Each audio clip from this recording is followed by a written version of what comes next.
Well, for more on this, I spoke with the Pakistani Senator Anwaar-ul-Haq Kakar, who has also served as a caretaker Prime Minister for his country.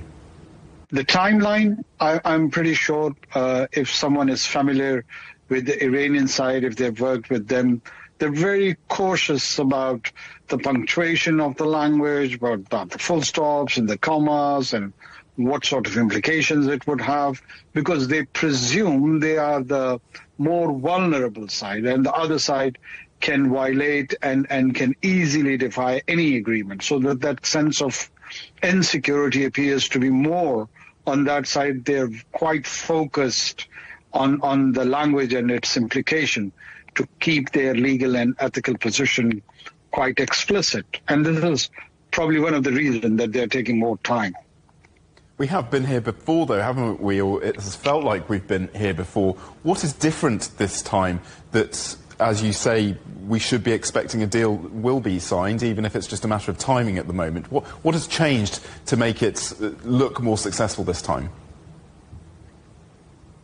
Well, I think so. The difference is that even before that relatively lull period of almost 2 months, both sides reverted to the violence for a while. The American side and the Iranian side after the hitting of that Apache. And both have again gone back to that stalemate position or a status quo position that they're not reverting to the violence.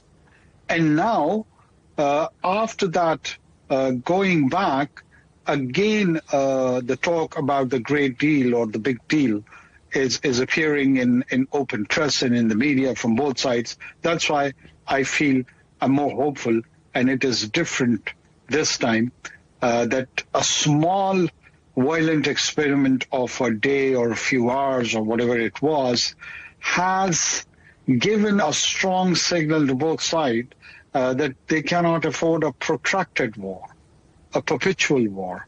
So eventually there have to come some sort of terms and agreement, peaceful one.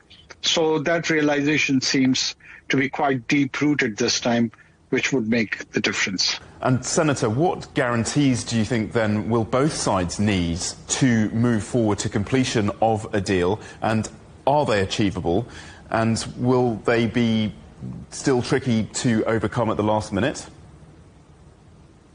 Well, to be honest with you, if you keep last 100 years or even go beyond that, the guarantees between the warring factions have never been tangible. It's the trust between the fighting parties. It's such an ironical situation that you fight your foe, you kill one another, and then you have to rely and trust each other not to kill one another. And trust probably is the biggest guarantor in such situations. There are international mechanisms, there are international probably frameworks where the states and the governments do rely on that. But eventually, look at the Treaty of Versailles. It was signed during the First World War and the Second World War. What happened? All the guarantees were just washed away. And the warring factions or the governments or the nations again were putting guns at each other's head.